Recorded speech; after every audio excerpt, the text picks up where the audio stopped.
والے लोग, कमेंट्स करने वाले लोग, फेसबुक देखने वाले लोग, इधर उधर की पोस्टें पढ़ने लिखने वाले लोग, महीनों बीत जाते हैं कुरान पाक नहीं पढ़ते. या तो कुछ ना पढ़ते हो तो समझ में आया, पढ़ते कुछ नहीं. सारा कुछ जो नहीं देखने वाला उसे भी देखते और कुरान ही नहीं देखते. ज़ौक़ बनाएं, ज़ौक़, मिजाज पैदा करें. मोबाइल में बाकी सारा कुछ रखा जा सकता है, कुरान पाक भी रखा जा सकता है, खोल के पढ़ा जा सकता है. यत्लु अलैकुम आयातिना व युज़क्कीकुम, और मेरे महबूब ना तुम्हारा तज़किया करेंगे. तज़किया हुजूर ने साफ किया दिलों को, बातन को. अल्लाह के हबीब अलैहिस्सलाम ने फरमाया है मेरे बेटे अंस, तुमसे हो सके तो सुबह इस हाल में करना कि तुम्हारे दिल में किसी का बुग़्ज़ ना हो. और अगले लफ्ज़ क्या है? फरमाया ये मेरी सुन्नत है, ये मेरा तरीका है, और जिसने मेरे तरीके से प्यार किया उसी ने मुझसे प्यार किया. मेरे दांत साफ करना ही सुन्नत नहीं, दिल साफ करना भी सुन्नत है. निरा मीठा खाना ही सुन्नत नहीं, अपने दिल से सारी तल्ख मिजाजी को निकाल देना ये भी हुजूर की सुन्नत.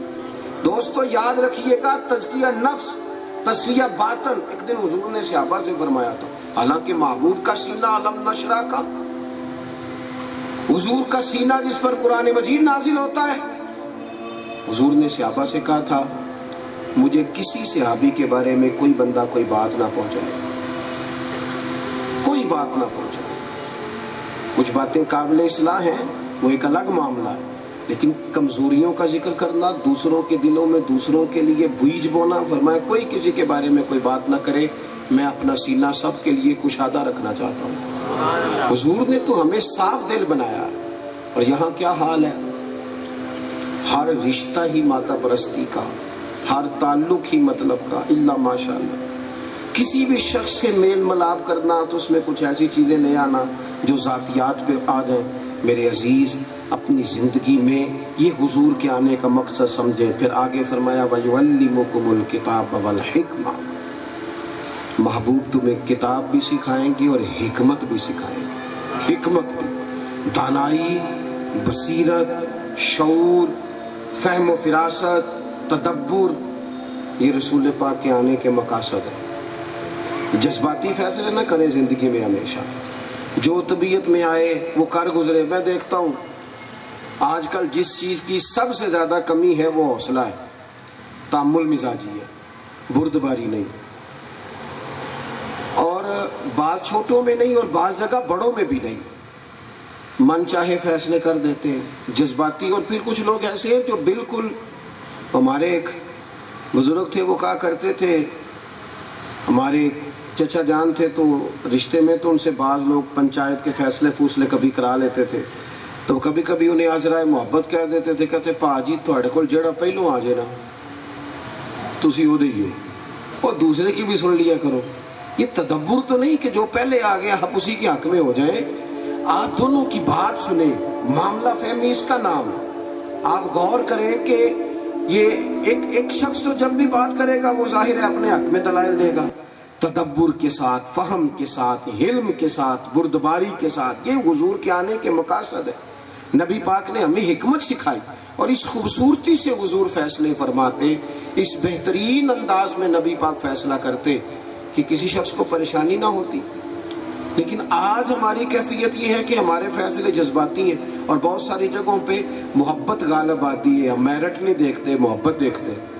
उन लोगों के सुपुर्द भी चीजें कर देते हैं जो कर नहीं सकेंगे, तबाह कर देंगे. लेकिन हमारी चूंकि मोहब्बत होती है, मोहब्बत देखते हैं, मेरिट नहीं देखते.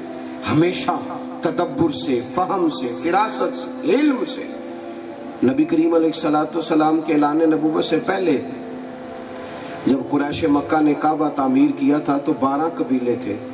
अब वो मिल के काबा तो बना लिया, तो हजर अस्वद की तनसीब करना थी, हजर अस्वद को लगाना था. इस पर राय का इख्तलाफ हो गया. हर कबीला कहता है हम लगाएंगे, हम लगाएंगे. और जज्बात एक दूसरे के खिलाफ इतने थे कि एक कबीले वालों ने तो प्यालों में खून डाल के, उसमें हाथ डाल के कस्में भी खा ली कि मरेंगे या मार देंगे, पर हजर अस्वद हमने लगाना है. इन मामलात में भी बड़ी आजमाइश हो जाती. अब अचानक किसी के दिल में बात आई, कहने लगे लड़ो ना, यहाँ इंतजार करो, कल जो शख्स सबसे पहले हरमे काबा में दाखिल हो اسی سے فیصلہ کرا لیں گے۔ قسمت دیکھو، سب سے پہلے رسول پاک تشریف لائے۔ اب سب خوش ہو گئے، یہ تو صادق اور امین ہے۔ اذان ہو رہی ہے، میرا خیال اذان سنیں کو سمیٹنے لگا ہوں تاکہ آپ حضرات جا کے جماعت کے ساتھ نماز ادا کر سکیں۔ تو وہ جب سرور کائنات صلی اللہ تعالی علیہ وسلم تشریف لائے، اب سب مطمئن ہو گئے۔ اب یہ بھی ایک معاملہ تھا کہ اتنے سارے قبیلوں میں حجر اسود کون اٹھا کے رکھے گا، تو اتنی حکمت سے حضور نے فیصلہ فرمایا۔ نبی کریم نے اپنی چادر کو بچھایا اور حجر اسود کو اٹھا کے اس میں رکھا اور فرمایا اس چادر کے کونے سارے قبیلے پکڑ لو۔ وہ سب نے کونے پکڑ لی اور حجر اسود کو خانہ کعبہ تک لے گئے۔ محبوب نے اٹھا کے اندر رکھ دیا، لڑائی ختم ہو گئی۔ تدبر کے ساتھ، ایک تو میں عرض کروں گا جو بڑے ہیں نا، بڑے وہ کبھی فریق نہ بنے۔ خاندان کے بڑے، قبیلوں کے بڑے، اداروں کے بڑے کبھی فریق نہ بنے۔ وہ اپنے آپ کو بڑا رکھیں، حکمت والی زندگی گزاریں، دانائی والی۔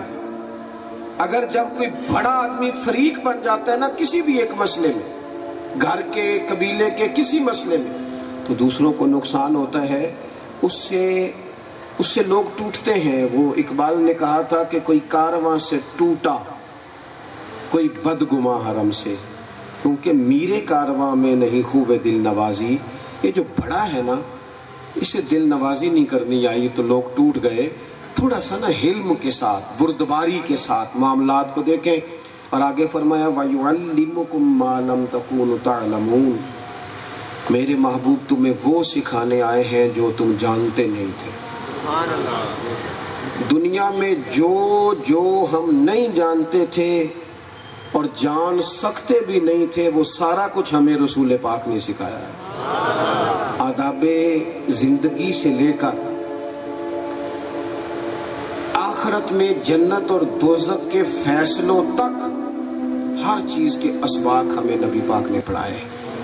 ہم نے آہستہ آہستہ یہ کیا ہے کہ چونکہ دینی معلومات مفت ملتی تھی، جگہ جگہ بورڈ لگے ہوئے تھے، ہر جمعے میں خطبہ ہوتا تھا، وہ قوم جو 10-10 ہزار روپے دے کے موٹیویشنل اسپیکر سے سیٹ بک کراتی ہے، وہ جمعے والے دن وقت پہ جمعہ پڑھنے نہیں جاتی۔ جن کو جہاں سے سارا کچھ ملنا تھا اس طرف رغبت نہیں ہے۔